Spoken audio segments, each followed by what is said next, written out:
Muy buenas tardes, jóvenes. ¿Cómo están ustedes? Sean todos bienvenidos a la primera clase de psiquiatría de este año 2022.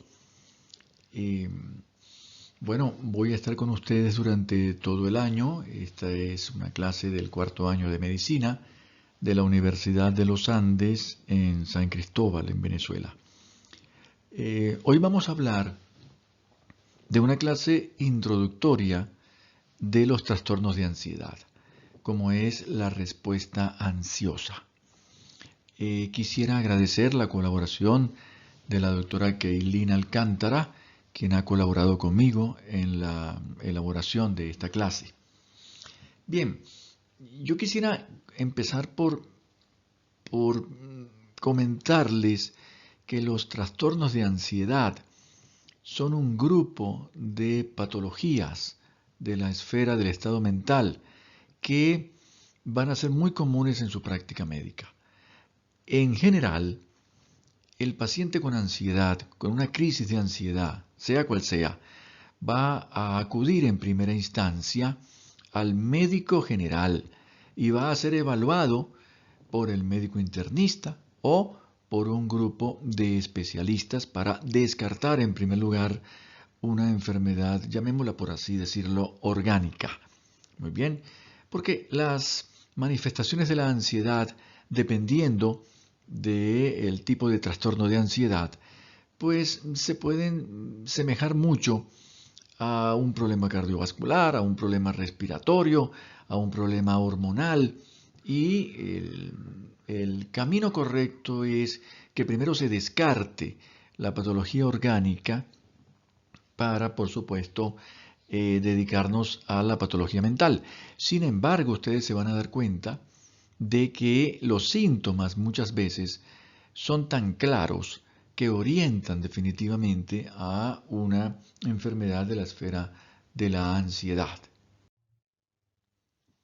Entonces, cuando empezamos a hablar de la respuesta ansiosa, cuando empezamos a hablar de ansiedad, tenemos como concepto lo que están viendo aquí.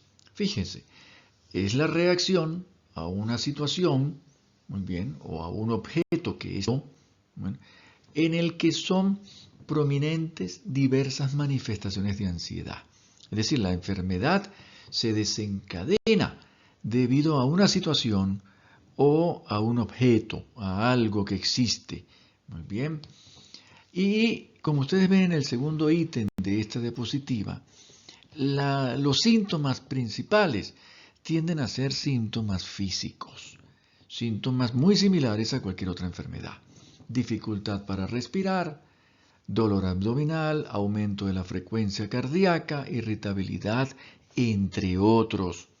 Ya vamos a ver en otras clases detenidamente algunas patologías y ustedes se van a dar cuenta cómo esa gran cantidad de síntomas se pueden confundir con cualquier otra enfermedad. Por eso les decía anteriormente que lo primero es descartar la enfermedad orgánica, descartar cualquier otro tipo de patología. Muy bien, pero ya lo están viendo ustedes. El paciente se va a preocupar, se preocupa en gran medida por sus síntomas físicos. Y dependiendo de la patología, por ejemplo, en el trastorno de pánico, él, durante un ataque de pánico, él se va a preocupar por su vida y puede tener dentro de sus ideas que le atormentan de que él puede morir en cualquier momento o tener la sensación de que va a perder el control, de que se va a volver loco. Bueno, dentro de esta respuesta ansiosa, tenemos que recordar que es una de las patologías que se van a presentar con mayor frecuencia en su consulta de atención primaria del hospital, de la urgencia, muy bien, de la emergencia. Eh, Recordemos que esta clase es para ustedes que son estudiantes de medicina y su primer contacto con la medicina una vez graduados o cuando ya estén en el internado o cuando ya empiezan a ver pacientes, casi siempre va a ser en triaje, ¿no? En la consulta de urgencia, de emergencia. Y allí se van a encontrar ustedes con estos pacientes que llegan con una serie de síntomas muy floridos, ¿no? Y una serie de síntomas muy variados que pueden envolver desde cefaleas, sudoraciones, diarreas, náuseas, dificultad para respirar, etcétera, hasta sencillamente una sensación de estar quieto o de que se va a volver loco o de que quiere salir corriendo. Muy bien, entonces son muy frecuentes los trastornos de ansiedad dentro de la esfera de la salud mental, tienden a ser muy frecuentes. Hay algo curioso, la prevalencia es más alta en las mujeres. Desafortunadamente, en el campo de algunas alteraciones mentales y sobre todo estas de ansiedad, las mujeres tienden a sufrir más que los hombres. Bueno, y esto tiene varias explicaciones que no son el objeto de esta clase, el objetivo de esta clase, pero podemos comentarlas, ¿no? En primer lugar, las damas poseen algo que los caballeros no tienen, que son una serie de hormonas diferentes, y que estas hormonas, en cierta medida, le permiten a ellas una serie de respuestas o de reacciones ante ciertas situaciones de estrés, digamos, diferentes o más sensibles, e incluso de manera automática. Aunque también es sabido que algunas damas pues tienden a tener un temple más de acero, ¿no? Y pues sufrir, digamos, las adversidades con un punto de vista un poco más estable, más tranquilo. Pero en en las medidas generales, estas hormonas les permiten mayor reactividad. Así que las mujeres a amar tal vez con mayor pasión debido a estas hormonas y también a odiar con mayor pasión, por supuesto, y a reaccionar con mayor intensidad en la mayoría de los casos, ¿no? Fíjense que a nivel que se aumenta en el aspecto socioeconómico, pues los trastornos de ansiedad van a reducirse. Y esto nos muestra que si el dinero no hace la felicidad, por lo menos da un poquito más de tranquilidad en llenar los espacios por los cuales se preocupan las personas en un principio.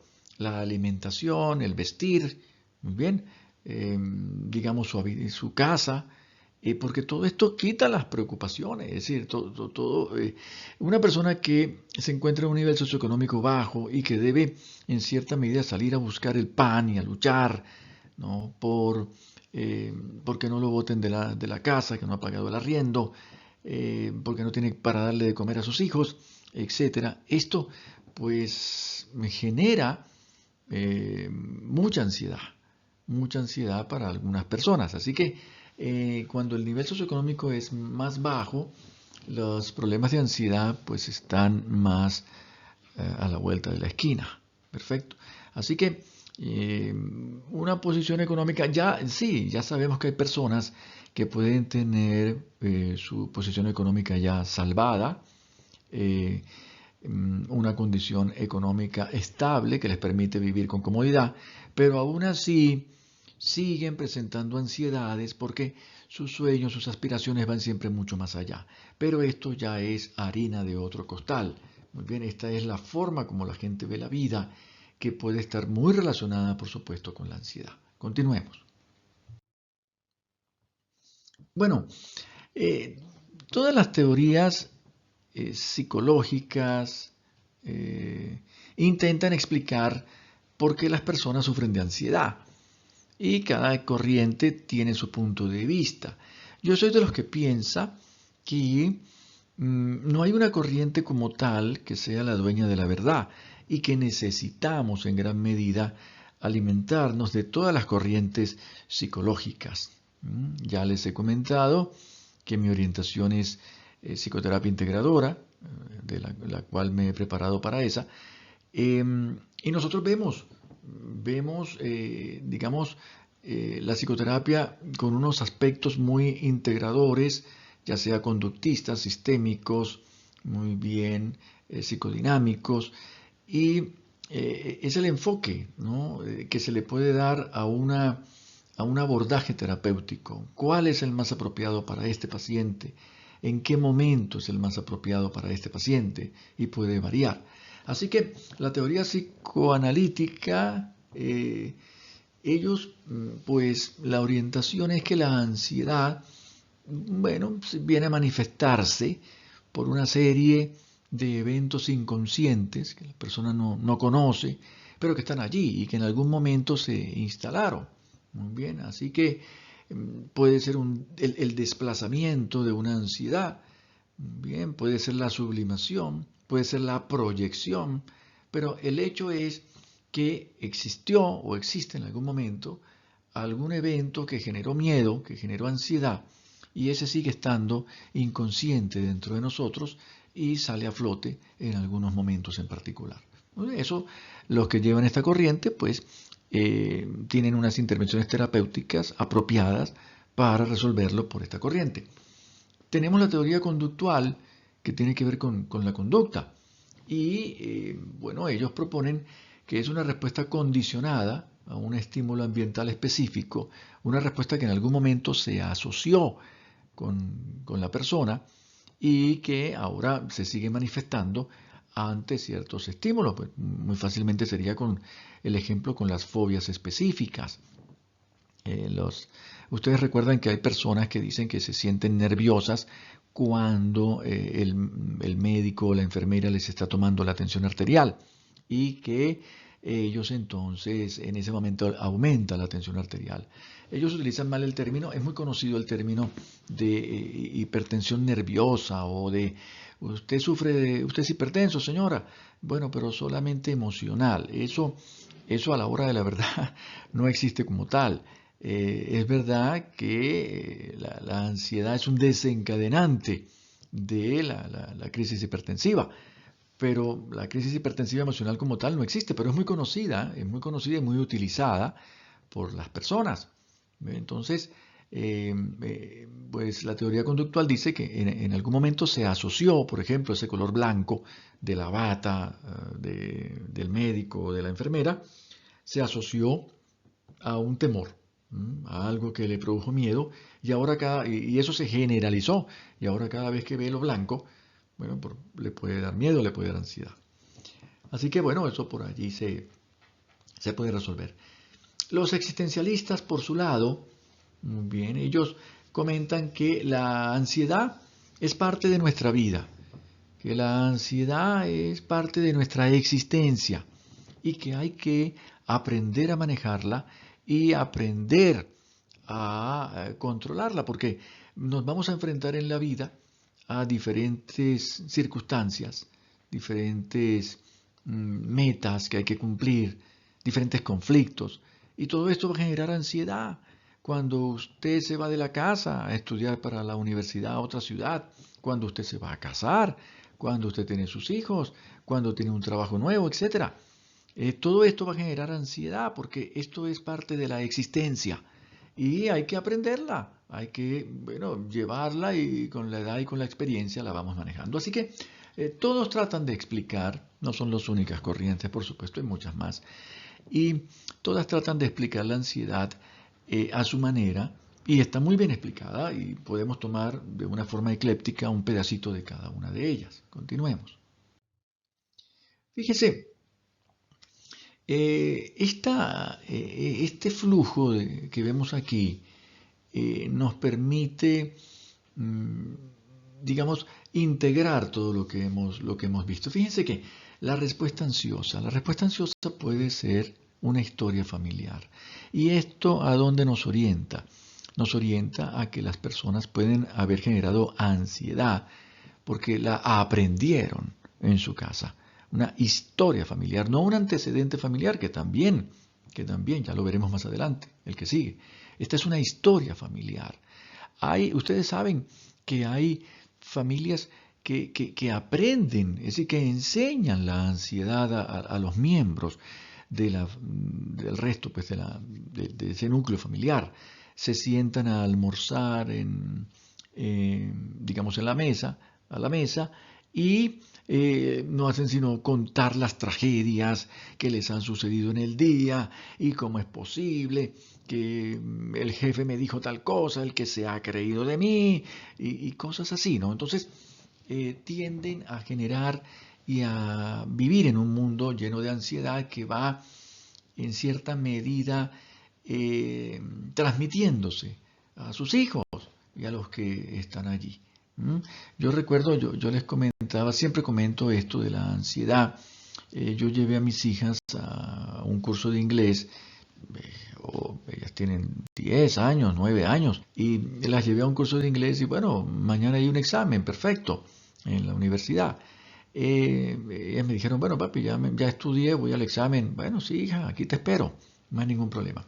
Pero ustedes veían a otras mamás en la puerta y en las ventanas del salón con un sufrimiento, ¿no? Y los niños adentro y les miraban y les hacían señas y lo que te enseñé y cuidado, pero se les veía como si, bueno, como si fuera un curso de Harvard probablemente, ¿no? O como si de eso dependiera su vida. Y esa ansiedad se transmite. Así que no es de extrañar que estos hijos vayan aprendiendo esta ansiedad. Muy bien. Luego tenemos un factor genético, como ustedes ven allí. ¿Y esto qué significa? Que bueno, así no se aprenda, probablemente se herede. Así que hay un componente hereditario, hay un componente genético, hay un grupo de personas que sufren de ansiedad, aunque no la hayan aprendido nunca. Y son estas personas que son propensas a estas ansiedades, llamémoslas automáticas. Y a los 30 y tantos años llegan a la consulta del psiquiatra diciéndole, mire, yo no tengo nada para sufrir de ansiedad, estoy bien en la vida, pero anoche no pude dormir y comencé a sentir una serie de palpitaciones, etcétera, que me hacen sentir muy mal. Bueno, luego vemos que las personas que abusan de sustancias, porque fíjense que el abuso de sustancias puede generar ansiedad o algunos intentan mejorar y calmar su ansiedad a través de algunas sustancias. ¿Cuál es la sustancia, digamos, con la que más se abusa generalmente? Es una sustancia legal, por supuesto, el alcohol. El alcohol, que es una droga, igual que cualquier otra, es un tóxico, pero es legal. Bueno, es una de las más utilizadas para que la gente calme su ansiedad. Por otro lado, hay condiciones médicas que también generan ansiedad, condiciones médicas por sí mismas. Por supuesto que una persona que presenta una enfermedad hoy en día, que con esto del COVID, todo el que sufre COVID, bueno, no todos, pero el que tiene cierta edad y el que es más o menos responsable, sufre de mucho miedo, piensa que puede complicarse, ha escuchado que sus amigos se han muerto, que alguien conocido se ha muerto por la enfermedad, que se ha complicado. Muy bien, y todo esto puede producir ansiedad. Por otro lado, hay condiciones médicas que de por sí, como una alteración de la tiroides, por ejemplo, que puede producir por sí misma un problema de ansiedad. Algunas otras patologías también. Vemos los factores socioeconómicos y étnicos que ya les he comentado, que no es lo mismo sufrir de ansiedad siendo pobre que sufrir de ansiedad siendo rico. Siempre me preguntan que si el dinero hace la felicidad. Es una pregunta un tanto difícil de contestar, hay varias respuestas. Hay una que dice, todo depende, si usted era infeliz antes de tener dinero y se gana la lotería, va a ser infeliz después de tener dinero, ¿no? Y si usted era feliz antes, pues también va a ser feliz después. Es decir, que no tiene que ver con la condición de tener dinero, no. Las personas se quejan muchas veces de no obtener, digamos, ciertos lujos más allá, ¿no? Ciertos lujos más allá de cubrir sus necesidades básicas y bueno, y dentro de esas necesidades básicas, pues el dinero para unas vacaciones o para algún gusto en algún momento, ¿no? Luego tenemos eventos estresantes en personas susceptibles. Todos tenemos algún evento estresante en la vida. Muy bien, ahora está el hecho de cómo se afronta a ellos. Entonces hay personas que no tienen las estrategias suficientes o necesarias o su estructura de pensamiento no está diseñada para intentar buscar alternativas, ¿no? Para aceptar. No todas las guerras se pueden ganar en la vida, hay que aceptar que se perdieron. y hay que seguir adelante y hay que olvidar, ¿no? Pero a veces las personas con esta necesidad de orgullo, con esta necesidad de ganar, con esta necesidad de tener la razón, pues viven en un infierno que les genera ansiedad. Como ustedes ven, todos estos son aspectos de la forma como la gente ve la vida. Y por supuesto hay una gran comorbilidad con la depresión, la ansiedad sostenida, vivir en este infierno, en estos infiernos, en estas tragedias, al final termina por derrumbar las defensas emocionales que tiene una persona y puede generar depresión como comorbilidad. Seguimos adelante, jóvenes.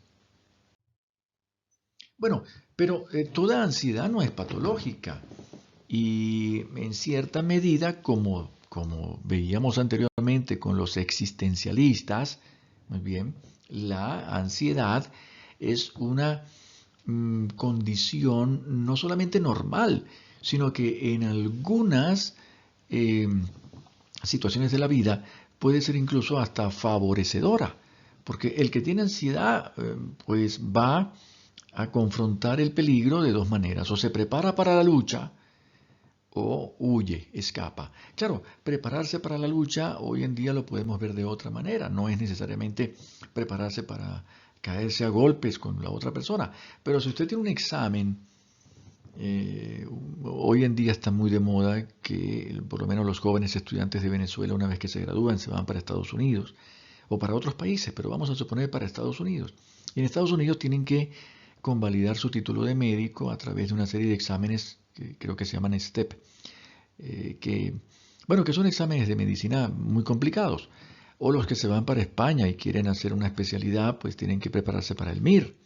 El hecho es que eh, este sistema de preparación es bastante extenuante y si uno quiere aprobar, tiene que dedicarse a estudiar. A eso es a lo que me refiero. Esta ansiedad de voy a presentar ese examen, pues hace que la persona se prepare para la lucha y se dedique a estudiar, se dedique a prepararse para esto. Así que la ansiedad normal en algunos casos es muy necesario. Fíjense lo que vamos a leer la diapositiva. La ansiedad moderada puede ayudarnos a mantenernos concentrados y a afrontar los retos que tenemos adelante. ¿Ven? Porque la ansiedad permite que estés animado, que sigas tu objetivo, ¿no? Que te prepares para eso, que no te entregues. Así que no deja de ser un mecanismo adaptativo o natural. Volvemos otra vez al mismo punto de la psicología existencial. Es parte de la vida y eso nos va a funcionar, nos sirve.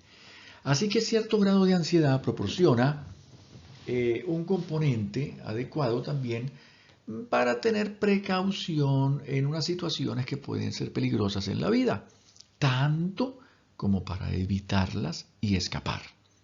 Así que cuando la ansiedad es muy grande, hay personas con la edad la ansiedad tiende a disminuir, pero todavía hay personas que ante ciertos enfrentamientos con la vida, que tienden a ser ya muy exigentes, cuando pasan de cierta edad dicen, no, yo no estoy para eso, yo no estoy para eso. Por ejemplo, que a mí me digan hoy en día que me tengo que ir a Estados Unidos y trabajar de mesonero durante un año para luego enfrentarme a unos exámenes. Yo no estoy para eso. Así que eso no va a generar ansiedad en personas de mi edad y diremos, no, yo mejor evito, hago una racionalización en mi cabeza y que me hace sentir mucho mejor y digo, estoy bien aquí donde estoy, para irme a pasar trabajo allá mejor me quedo aquí, etcétera. Pero cuando la persona es joven, pues ese grado de ansiedad pues estaría bien digamos, para escapar de algunos peligros. Pero bueno, clínicamente la ansiedad normal no deja de ser diferente a la ansiedad patológica, solamente que la ansiedad patológica es más sostenida en el tiempo, es más desproporcionada al estímulo, ¿bien? Y le incapacita a la persona para que siga cumpliendo con las labores que generalmente cumple. Pero clínicamente se reconoce como una sensación de aprehensión difusa, me disculpen, es aprehensión, desagradable, vaga, ¿no? Que se puede acompañar con síntomas vegetativos, dentro de ellos pues diaforesis, taquicardia, sensación de presión en el tórax o malestares gástricos, ¿no? Y esto que todos hemos vivido alguna vez, la incapacidad de estar sentados o de pie durante mucho tiempo. Esta clase va dirigida a estudiantes de medicina y yo creo que todos los estudiantes de medicina, sobre todo que en este caso es de cuarto año, así que en algún momento ya ustedes tuvieron que haber presentado a una crisis de ansiedad ante un examen de admisión o un examen final y bueno, muchas veces las personas caminan, ¿no? Y no se pueden estar tranquilos ni sentados. Recuerden ustedes estas historias de la televisión, los clásicos, en los cuales los papás estaban pendientes del nacimiento de su hijo y había una sala de espera para los hospitales o las clínicas para los padres.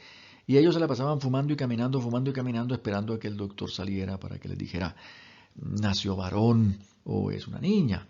Muy bien, antes de que los exámenes de imágenes, las pruebas de imágenes, nos permitieran conocer pues el sexo de los niños digamos, con antelación. Y continuemos. Pues bien, miren, luego aparece otra emoción que todos nosotros conocemos muy bien, que es el miedo. Y esto es importante porque ya podemos diferenciar clínicamente la ansiedad del miedo. Fíjense, la ansiedad es una señal de alerta, hay un peligro inminente y permite al individuo adoptar ciertas medidas para afrontar esa amenaza.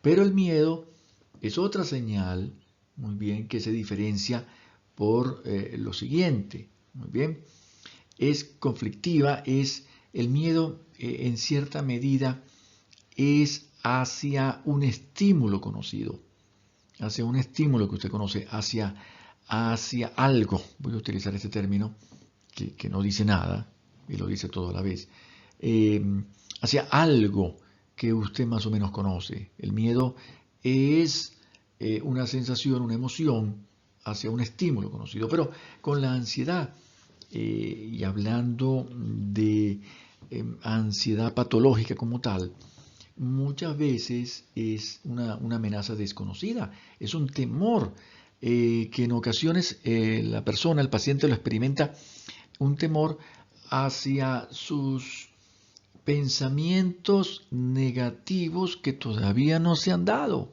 Entonces, hay un temor hacia algo que podría suceder, pero que no necesariamente va a suceder. Muy bien. Personas que están en su trabajo y dicen, caramba, yo me desempeño lo mejor que puedo, pero me podrían votar. Así tenía yo un paciente hace poco, me dijo, doctor, estuve todo el semestre, que trabaja en Colombia, todo el semestre, un profesor también universitario, todo el semestre esforzándome y tratando de complacer al jefe y con una serie de dudas, con problemas en mi casa, porque mi mujer me decía que no le dedicaba tiempo a ella ni a la familia por estar preparando las clases y las reuniones. Y de todas maneras, en algún lado el jefe me vio mal, me dice el paciente, y casi me botan. Me regañaron, me bajaron el sueldo. Claro, él dijo, ya con eso yo me quité el estrés. Dijo, ya no, ya si me votan, pero ya no puedo seguir en eso. Pero fíjense, ¿no?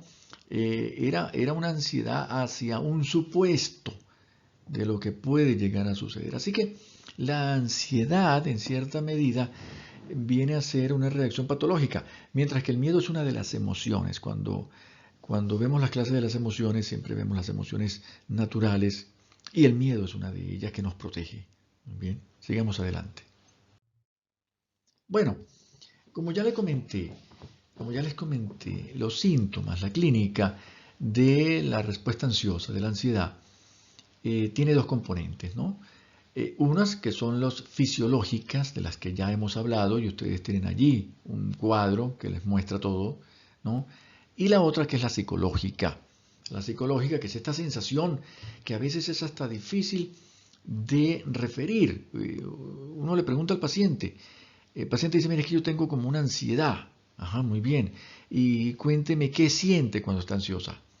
Bueno, no sabría explicárselo. Sí, es cierto, no sabría explicárselo. Ellos pueden, los síntomas vegetativos o físicos, los refieren con cierta facilidad, pero los psicológicos tienden a ser un poco más difíciles de expresar, de definir. Tengo una sensación como de miedo, doctor. Tengo una sensación como de que no me hallo, de desasosiego. Tengo una sensación, no sé, no duermo bien, como de un miedo constante. Perfecto. Entonces, ahí pueden ver ustedes en el cuadro, no se los voy a repetir.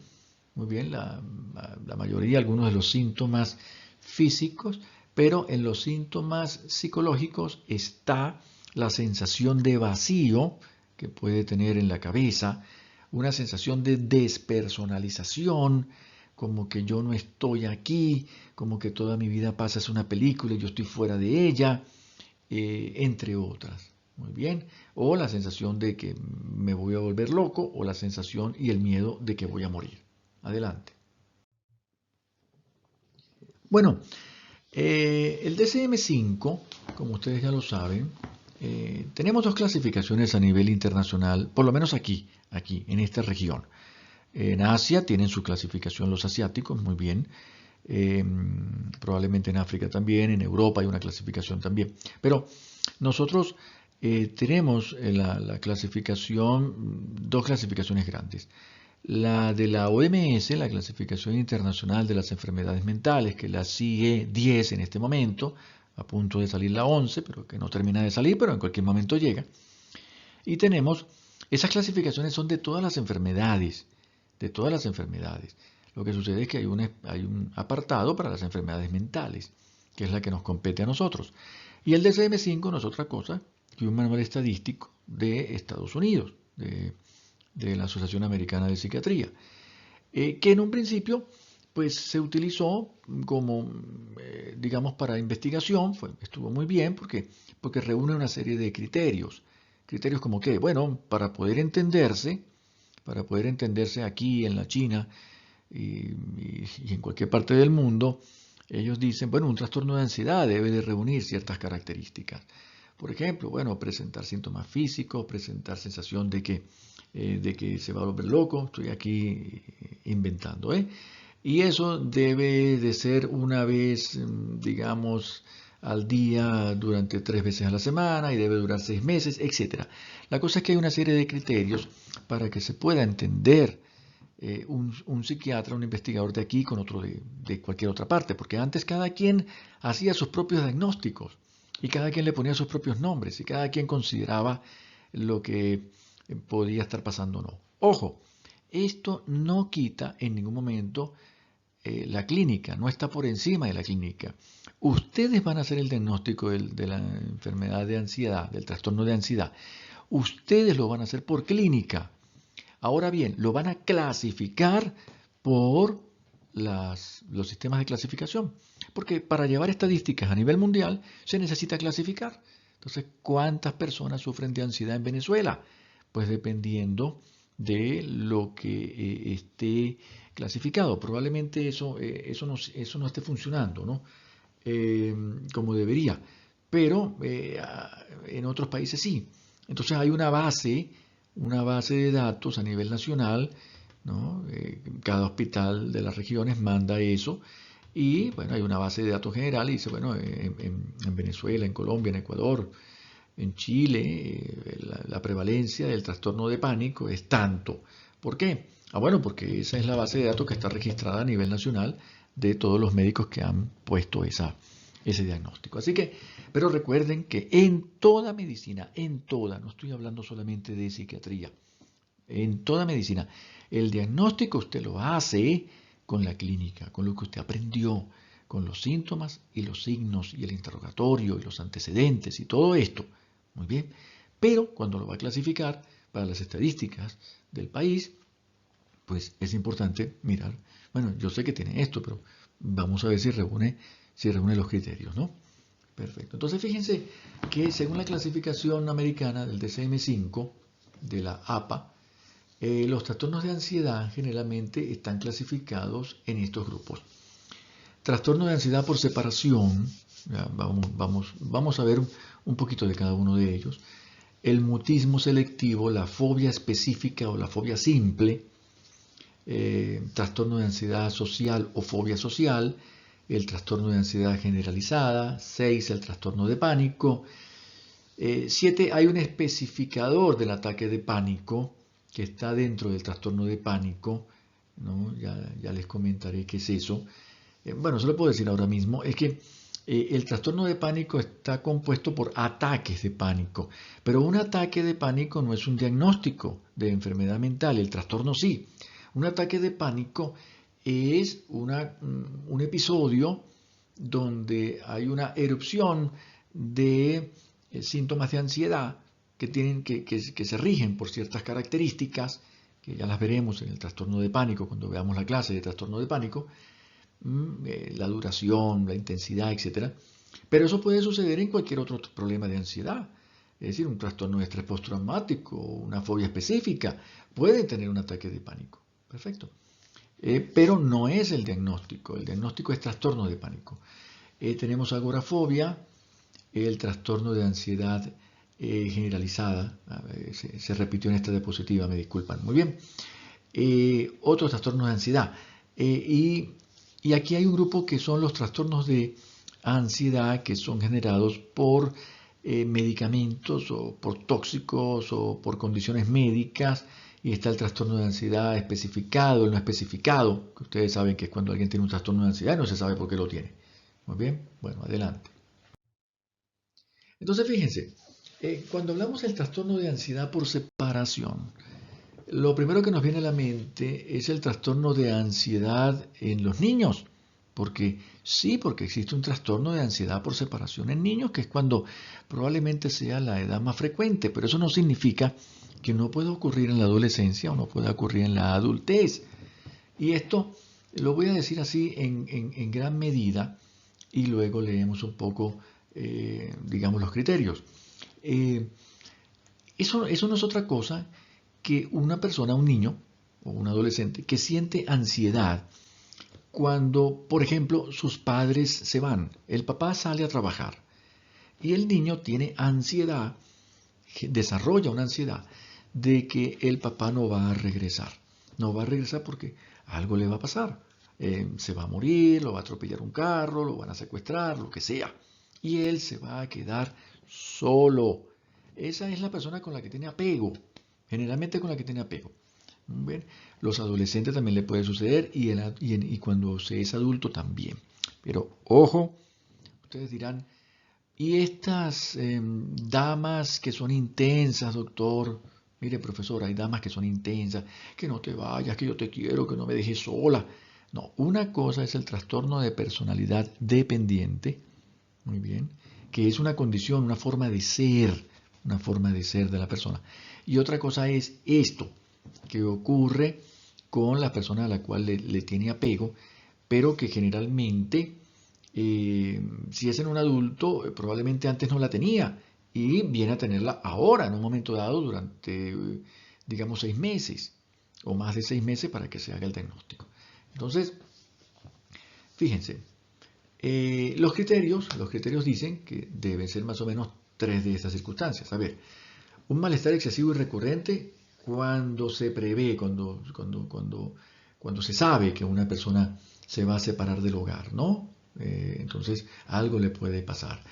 Eso, una preocupación excesiva y persistente, porque se pueden perder esas figuras. Perder no de que se pierdan en la calle, también puede ser, ¿no? Pero perderlas, que ya no vuelven, ¿no? Pueden sufrir un accidente, una enfermedad, daño, calamidad, muerte, secuestro, lo que sea, que se fueron. Perfecto. Hay una preocupación excesiva por la posibilidad de ese acontecimiento adverso que les estoy comentando, ¿no? Y eso va a separarlo de la persona. Resistencia o rechazo a salir lejos de la casa. Muy bien, por miedo a la separación del que vive en la casa. Luego tenemos de que le pase algo al que vive en la casa. Es que generalmente la ansiedad por separación no es de que le pase a la persona, es de que le pase al otro, ¿no? Con el que vive, con el que tiene afecto, apego. Quinto, miedo excesivo y persistente a estar solo o sin las figuras de apego, ¿no? Sexto, resistencia al rechazo, ¿no? Rechazo, a dormir fuera de casa o a dormir sin la persona del apego.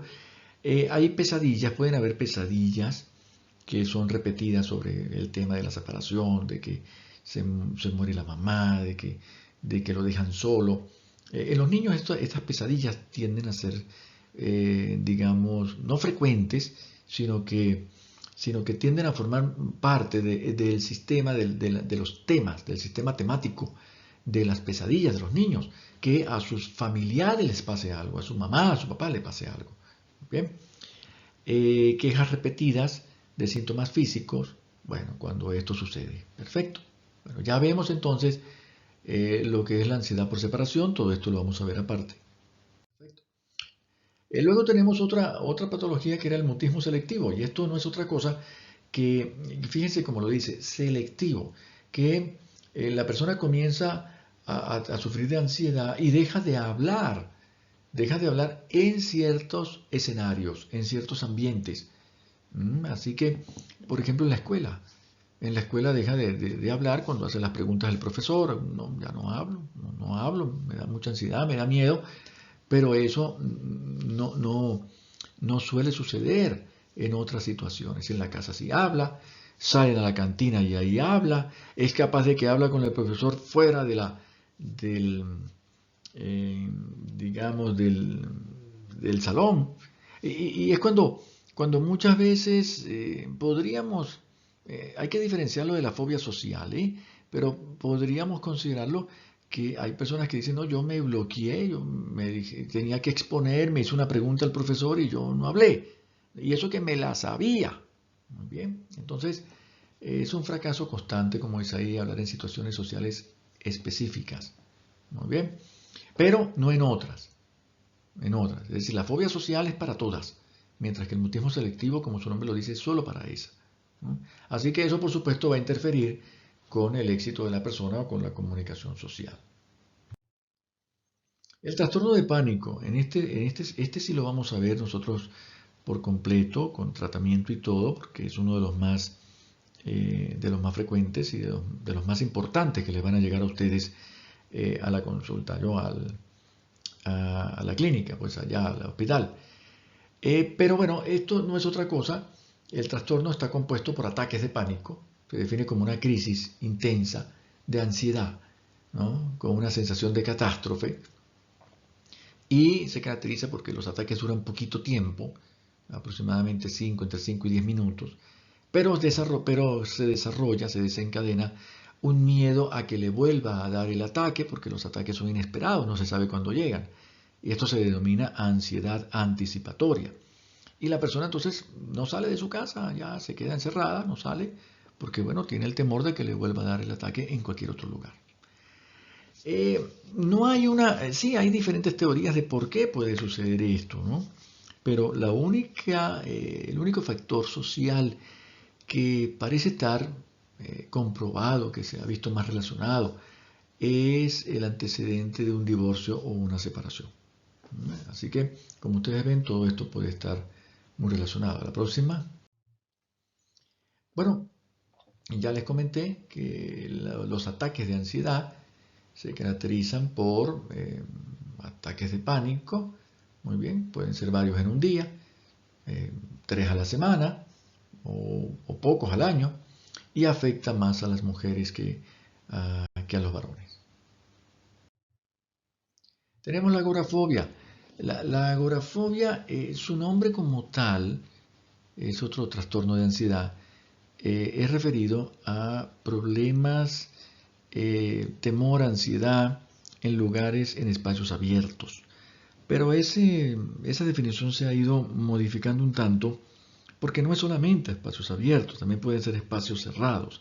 Así que a la hora de la verdad, esta agorafobia no es más que la ansiedad relacionado en los espacios donde es difícil escapar.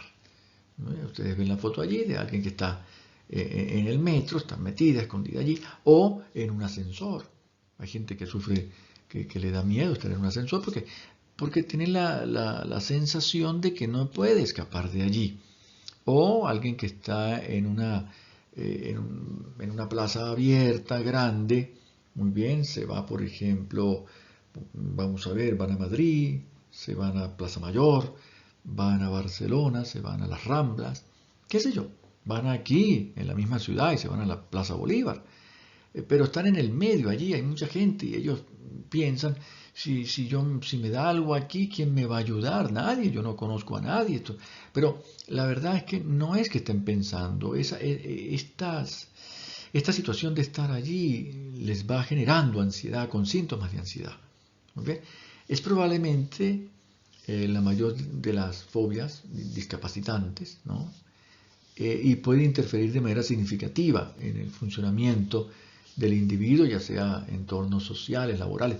Yo tuve una paciente con problemas de agorafobia y le ascendieron en un trabajo. Era gerente de un banco. Primero estaba en una gerencia de una sucursal de la ciudad, una sucursal pequeña, pero luego la nombraron gerente del banco y tenía que irse a una torre de como 15 pisos y la gerencia estaba arriba, su oficina estaba arriba. Así que para subir en el ascensor le costaba mucho y eso le costó su trabajo. ¿Okay? Ella va a la consulta después de que le costó del trabajo. ¿Muy bien? Y logramos pues mejorar mucho eso, ya sea con tratamiento farmacológico y psicoterapéutico. Los dos son válidos. Los dos son válidos y la mezcla de los dos mucho más válida todavía.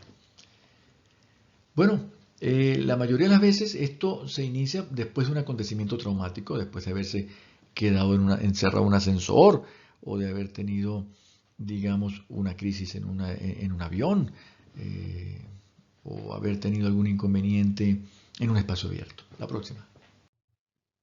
Las fobias específicas es mucho más fácil su definición. Las personas le van a llegar a su consulta diciéndole que ellos tienen miedo a esto en particular, a algo, ¿no? Entonces, es un miedo intenso y persistente a un objeto o una situación, menos la social, que ese tiene su propio nombre específico, y la agorafobia, ¿no? El diagnóstico de fobia específica requiere la aparición de ansiedad intensa hasta llegar al pánico. Recuerden lo que hablábamos del ataque de pánico, que es diferente al trastorno de pánico, cuando el paciente se expone al objeto. Muy bien. La fobia volvemos otra vez al mismo punto, más frecuente en las mujeres, ¿no? Y es la más frecuente de las fobias, del trastorno mental de ansiedad. Muy bien, pero es el segundo en los hombres. Lo que sucede es que dependiendo de la fobia puede ser evitada.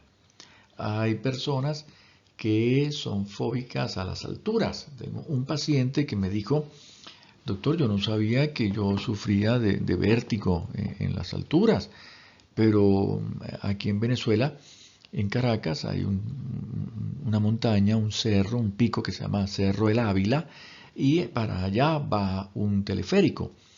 Este señor fue para Caracas en vacaciones y era una parte del recorrido turístico era ese, y él me decía, yo me subí, doctor, con la felicidad y con todo el mundo. Cuando estábamos arriba, el teleférico se detiene, porque eso lo hacen a veces, para que alguien se subiera allá arriba. Y quedamos en el medio de la montaña, en el medio del trayecto, y comienza eso a moverse con el viento. Y me dice él, yo empecé a sentir que las piernas me temblaban, me mareé, sentí un vacío en el estómago, y yo decía, ¿pero qué me está pasando? Si yo no tengo ningún problema, yo estoy aquí con mis amigos, hablando y todo, y resulta ser, doctor, descubrí que yo tengo fobia a las alturas. Definitivamente lo acabo de descubrir. No, él me dice, no cuando yo viajo en un avión, que yo miro por la ventana y no tengo ningún problema. Pero si yo estoy en un edificio alto y me acerco, me tiemblan las piernas, ¿no? Me paralizo. Entonces, bueno, pero esa es una fobia en la que él puede vivir a menos que vaya digamos, a trabajar en el teleférico, ¿no? O en alguna situación. Así que las personas pueden evitar las fobias, pueden evitar estos estímulos que le generan generadores de la fobia ¿no? Dependiendo, ¿no? Hay una fobia que se considera universal, que es la fobia de las culebras, de las serpientes. Pero a menos que usted vaya a trabajar en un serpentario, bueno, probablemente no, ¿verdad? No va a tener la necesidad de tratarse de esta fobia. Entonces, eh, fíjense que aquí abajo también hay una lista, ¿no? Le voy a nombrar uno solo que es el importante para nosotros los médicos, la hematofobia, miedo a la sangre, miedo a la sangre. Y aquí quiero contar una experiencia personal, mía propia, ¿no? Cuando yo estaba haciendo ya mi último año de la carrera, yo estudié esto en Puerto La Cruz, en Venezuela, en Puerto La Cruz, en la Universidad de Oriente.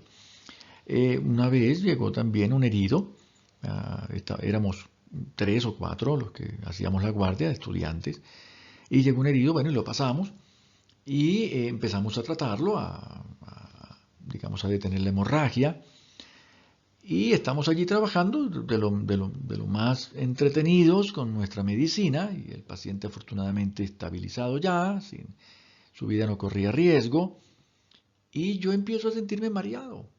Digo yo, ¿qué me está pasando? Y empiezo a sentirme mareado y las piernas me tiemblan, y le digo a uno de mis amigos, discúlpeme que me mareé por la sangre, pero probablemente no sea una fobia porque no he tenido ningún inconveniente, no me asusta ver la sangre ni trabajar con sangre, pero hay algunas personas que dicen que la sangre les marea, y es verdad, probablemente, no sé por qué, el olor de la sangre me produjo en ese momento mareo y debilidad. Me senté un rato, se me quitó y seguí trabajando en eso.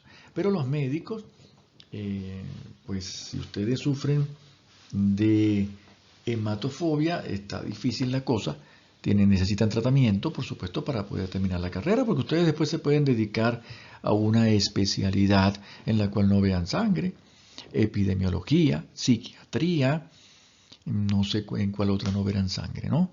Pero deben haber algunas por allí, ¿no? Administración de hospitales, gerencias, cosas de estas donde corre sangre, pero no la ven ustedes, ¿no? Así que, pero para poder graduarse sí tienen que ver sangre, así que con un tratamiento, pues farmacológico puede ser, mientras se gradúan, pues salen adelante. Vamos a ver la próxima. Tenemos la fobia social, que también veremos una clase en particular de esto, tiene su propia clasificación, como ustedes ven, fobia social o ansiedad social. Esto no es otra cosa que un trastorno de ansiedad que le sucede a las personas cuando ellos tienen que estar en situaciones sociales, o hablar en público. Así que las personas cuando tienen que hablar en público no pueden hacerlo, les tiemblan las piernas. Bien, tienen todos los síntomas de ansiedad. O cuando se sienten que están siendo evaluadas por otros colegas, por otras personas. No voy a leer la diapositiva, ya la pueden leer ustedes, les voy a comentar 2 casos.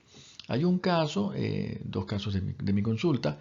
Yo estuve trabajando, como ustedes saben, yo estuve trabajando en España cuando estaba estudiando. Y allí tenía una paciente que ella era muy exitosa en su oficina, en su trabajo. Era una abogada que tenía, digamos, en un bufete, tenía a su mando varios escribientes y varios abogados en formación.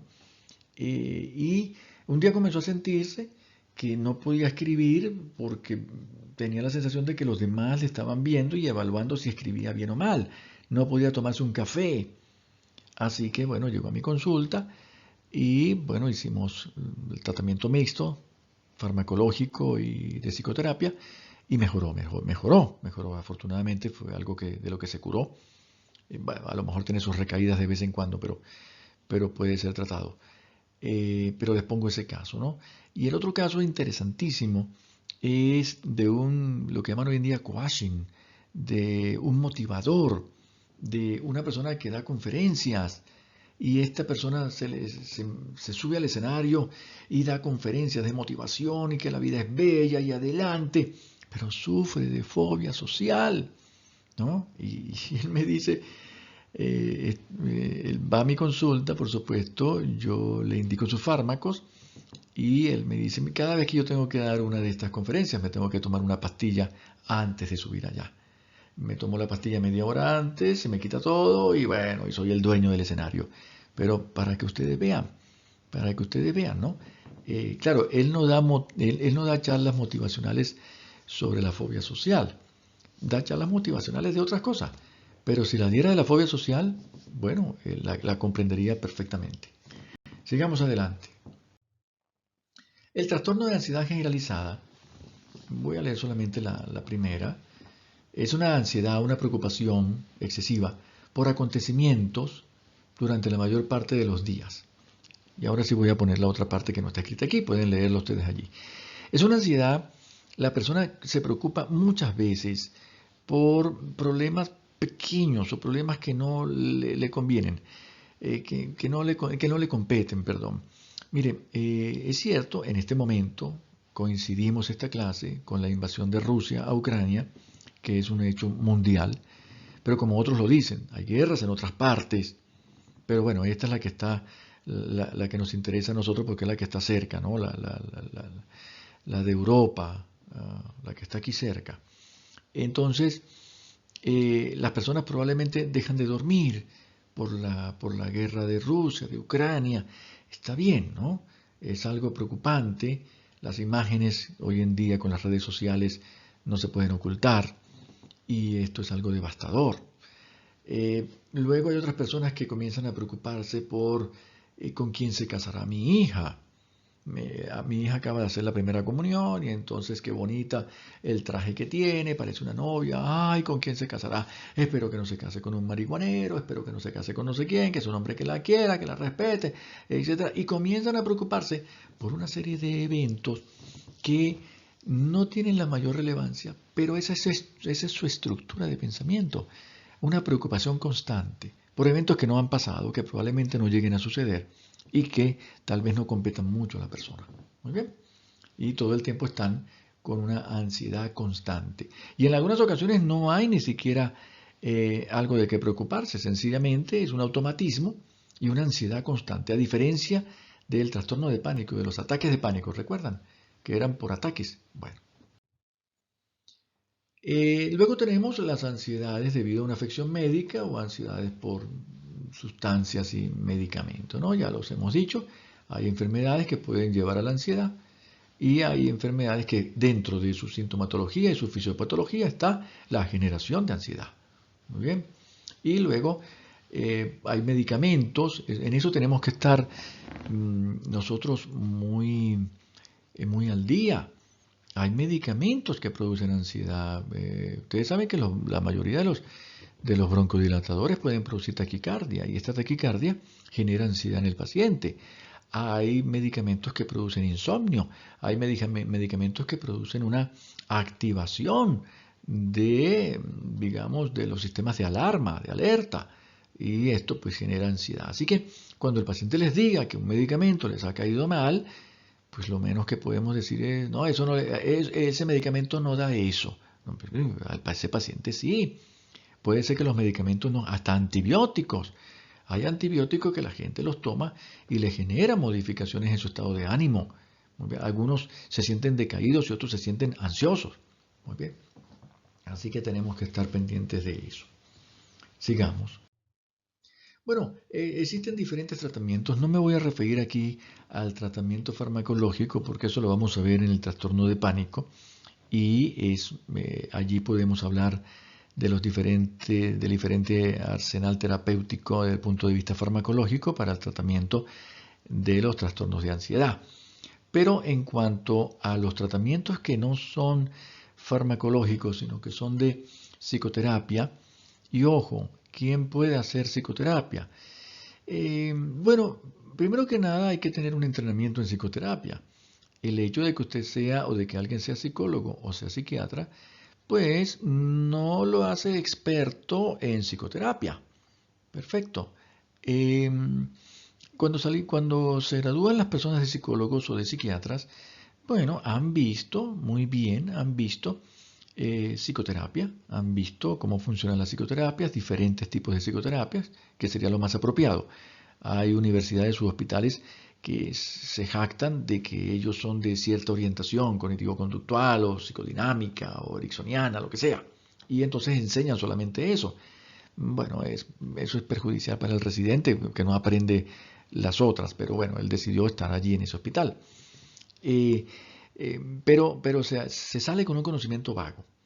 Y ellos deben de perfeccionar esto, perfeccionarse en un entrenamiento. Usted puede ser médico y ser psicoterapeuta, porque usted también hay regiones del mundo donde usted puede estudiar psicoterapia, sin necesidad de ser médico tampoco. Muy bien, entonces, ni psicólogo ni psiquiatra, simplemente se entrena en esto. Entonces hay diferentes psicoterapias, está la psicoterapia de apoyo. La psicoterapia de apoyo, como su nombre lo dice, no es otra cosa que acompañar al paciente en este camino de la ansiedad, ¿no? Y también pues ayudarle, comprenderle y en algunas ocasiones pues hacer algún señalamiento. Señalamiento significa decir algo que le modifique por el punto de vista que tiene hasta ese momento, ¿no? No lo crean, hay palabras que esa es la mitad de esa es la mitad de la intervención, la palabra que usted logra decir, ¿no? La analogía que usted logra hacer. Y lo otro es que la persona lo entienda, lo comprenda y lo quiera utilizar y le produzca un cambio en la forma como ve la vida. Entonces, bueno, pero la psicoterapia de apoyo no es otra cosa que eso. La psicoterapia conductual se basa en modificar conductas, en conductas que pueden estar relacionadas con la ansiedad que está sufriendo el paciente. Así que al modificar ciertas conductas, bueno, se debería de modificar la ansiedad. Todo esto es un entrenamiento, quiero que lo vean así. Esto no es que llegó el paciente y yo le dije, mire, tienes que hacer tal cosa, y en una consulta salió curado y que bien y todo el mundo contento. Esto es un entrenamiento. El paciente tiene que entrenarse en modificar lo que ya trae torcido, volver a enderezarlo. Adelante. Hay técnicas de relajación, hay diferentes técnicas de relajación que son muy apropiadas para, estas se utilizan como coadyuvantes en las terapias. Es como el tratamiento, ¿no? Quiero que aprendas esta técnica de relajación porque esto va a detener el automatismo que tienes cuando llegas a la casa o cuando estás en la mañana.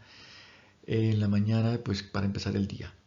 Y hay diferentes técnicas de relajación muscular, visualización, respiración, etc. Y tenemos la terapia cognitiva que se basa en los pensamientos. Hay una combinación de terapia cognitivo-conductual. Lo conductual, recuerden lo que hemos visto, ¿no? La conducta. Y la cognitiva en los pensamientos. Las personas a veces sufren más por lo que piensan que por lo que es, o por lo que se imaginan que va a suceder que por lo que es. Así que la terapia cognitiva se basa en una serie de distorsiones cognitivas, distorsiones de pensamientos, falsas creencias. Y aquí es donde decimos que un punto de vista que se le puede plantear al paciente, un punto de vista diferente, pues hace que se mejoren mucho cuando ellos toman en consideración esto. Así que todas este tipo de terapias, pues todas son buenas, funcionan y se pueden utilizar entre ellas.